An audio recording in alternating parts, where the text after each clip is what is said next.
No sé si usted coincida, pero lo del Consejo Político Nacional que viene este domingo para Morena, a muchos nos deja pensando qué está sucediendo al interior del movimiento que articuló, que fue armando López Obrador, y que todavía no acaba de entender, al menos no todos los dirigentes nacionales, cómo tiene que irse posicionando. Y en el caso específico de algunos o de algunas figuras, como Gerardo Fernández Noroña, acaba exhibiéndolos como personas que en algún momento se dijeron completamente de izquierda, pero que hoy mismo acaban por ser ambiguas. ¿A qué me refiero? Una de las propuestas más llamativas para este próximo domingo 20 es que se conforme un grupo de quienes digan: tú entras, tú no entras a la 4T. ¿Por qué? Pues para evitar que ingresen perfiles como otra Lili Téllez o como otro Germán Martínez. A cualquiera que le digan del Movimiento de Regeneración Nacional, ¿esto qué tal te parece? Cualquiera diría: perfecto, que no se vuelvan a meter los indeseables o los innombrables del PRI o del PAN o del PRD. Pero ¿sabe qué dijo Fernández Noroña? No, eso está mal. Por eso este día le dedicamos la columna a esta posición que se jugará el domingo 20 al Consejo Político Nacional.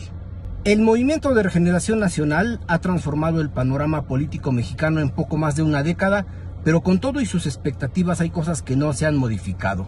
La llegada de innombrables y los excesos de algunos siguen siendo la piedra en el zapato del movimiento que prometía cambios sustanciales a problemas añejos. Fundado en 2011 por Andrés Manuel López Obrador, el partido ha capitalizado el hartazgo social hacia una oposición percibida como corrupta y desarticulada, logrando un ascenso meteórico que lo ha llevado a controlar el Ejecutivo, Legislativo, la mayoría de las gubernaturas y, tras la reciente reforma judicial, una influencia significativa en el Poder Judicial. Sin embargo, a pesar de estos logros, Morena enfrenta retos estructurales que podrían determinar su capacidad de mantenerse como fuerza hegemónica más allá del carisma y el legado de su fundador, hoy en manos de la primera mujer en la presidencia y quizá la que más legitimidad ha tenido para ocupar ese cargo. El principal desafío de Morena es forjar una identidad propia, independiente del peso gravitacional de López Obrador. Como señala un análisis del País, aunque Morena ha consolidado un poder electoral impresionante, con 24 de las 32 gubernaturas y mayorías en el Congreso, su estructura interna sigue marcada por las dinámicas de un movimiento social más que de un partido político consolidado. La dirigencia actual, encabezada en parte por figuras cercanas a López Obrador, como su hijo Andrés Manuel López Beltrán, apuesta por un crecimiento cuantitativo de la militancia, buscando alcanzar los 10 millones de simpatizantes para las elecciones intermedias del 2027, como en el caso de Tlaxcala. Pero en este enfoque, basado en la incorporación de viejos liderazgos del PRI y del PAN, así como en la captación de sindicatos tradicionales como el CENTE y la CTM, ha generado críticas internas y externas por su falta de cohesión ideológica, además de la falta de cargos o encargos, como decía López Obrador, de primer nivel a los grupos verdaderamente fundadores del morenismo, esos que por cierto en Tlaxcala no han sido pelados. La dependencia de los programas sociales que benefician a cerca de 6 millones de personas con un presupuesto proyectado de 1 millón de pesos para el 2025 es otro punto de fricción. Si bien estos programas han sido clave para consolidar la base electoral de Morena, su sostenibilidad está en duda ante la renuencia de la presidenta Claudia Sheinbaum y su antecesora a impulsar una reforma fiscal que amplíe la base tributaria. Como apunta la BBC News, la popularidad de Sheinbaum, con un 80% de aprobación, no garantiza que los programas sociales puedan mantener una militancia por conveniencia en lugar de por convicción ideológica, sin importar que el pueblo bueno tenga prostituta idea de lo que eso signifique. Piénselo así: la ausencia de una reforma fiscal progresiva que grave más a las grandes corporaciones y a los sectores más ricos limita el margen fiscal del gobierno, lo que podría erosionar el apoyo de las bases si los recursos se agotan. Otro desafío crucial es la limpieza interna. Morena arrastra el lastre de la corrupción heredada de expriistas y experredistas que han ocupado espacios clave en el partido. La reciente propuesta de creación de una comisión para evaluar afiliaciones, que será discutida en el Consejo Nacional del próximo 20 de julio, ha generado controversia. Gerardo Fernández Noroña, actual presidente de la mesa directiva del Senado, ha calificado esta medida como excesiva, proponiendo en su lugar establecer en los estatutos conductas inaceptables como la corrupción o la represión para vetar el ingreso de figuras cuestionadas. En palabras del propio Noroña, personajes como Felipe Calderón, acusado de políticas represivas, nunca deberían ser admitidos en Morena. Esta postura refleja una tensión interna entre quienes buscan un partido más institucionalizado y quienes temen que los controles excesivos limiten la apertura del movimiento. Por otra parte, la reforma judicial que convirtió a México en el primer país en elegir a todos sus jueces por voto popular es un ejemplo de los riesgos que enfrenta Morena.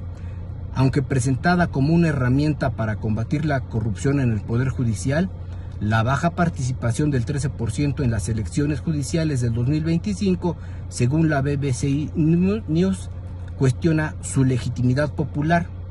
Las críticas de la oposición, que la considera un intento de Morena por controlar todas las palancas del poder, se suman a las preocupaciones sobre la calidad de los candidatos. Algunos de ellos carecen de experiencia o tienen vínculos cuestionables.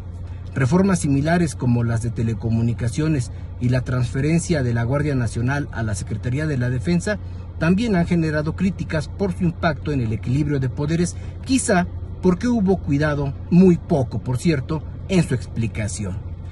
El liderazgo de Claudia Sheinbaum, descrito por El País como reflexivo y basado en datos, contrasta con el carisma avasallador de AMLO.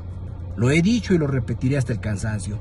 Ni Claudia, ni Lorena, ni Luisa María, ni ninguna otra figura es López Obrador. Por eso se exponen a perderlo todo. Por eso, su capacidad para consolidar el control del partido es cuestionable, especialmente porque muchos gobernadores morenistas deben su posición al expresidente, y no a ella. Quien lo dude vive engañado en una caverna o las dos cosas. La analista Paula Sofía Vázquez señala que aunque Morena ha logrado un poder electoral abrumador, Sheinbaum no controla plenamente el partido, lo que se refleja en desobediencias internas como la resistencia a la ley antinepotismo. Por eso, para mí, como para muchos, el Consejo Nacional del próximo 20 de julio será un momento clave para definir el rumbo de Morena en todo el país. La creación de una comisión evaluadora de afiliaciones podría ser un paso hacia una mayor institucionalización, pero también corre el riesgo de alinear a sectores de la militancia que valoran la apertura del movimiento. Para sobrevivir a la sombra de AMLO, Morena necesita formar liderazgos propios, alejados de la escuela dogmática representada por figuras como Rafael Barajas, el Fisgón, y construir una militancia comprometida ideológicamente, no solo sostenida por programas sociales como actualmente ocurre, hay que decirlo. La elección del 2027 será una prueba de fuego para determinar si Morena puede trascender el personalismo y consolidarse como un proyecto político de largo plazo, o si, como advierten los usuarios en redes sociales, particularmente en X, corre el riesgo de repetir la decadencia del PRI por su dependencia en un solo líder. Para Tlaxcala, como otras entidades, las cosas están muy claras. Este 20 de julio se sabrá la suerte que correrán los aspirantes a la gubernatura: Óscar Flores Jiménez, Alfonso Sánchez García y Alejandro Aguilar López, contra las damas Ana Lilia Rivera, Marcela González Castillo o Josefina Rodríguez Zamora. Esos caballos negros y otros que invierten en el autoelogio no hacen más que engañarse. La autocomplacencia les llena, aunque en verdad aspiran a una negociación que podría o no darse, pero mientras esa posibilidad llega, son felices imaginándose en un mejor cargo, con un mejor hueso del que actualmente ocupan. Para eso les alcanza realmente a gente como Carlos el que ocupa actualmente el Fomtlax aquí en Tlaxcala. Pues ese es el comentario de este día.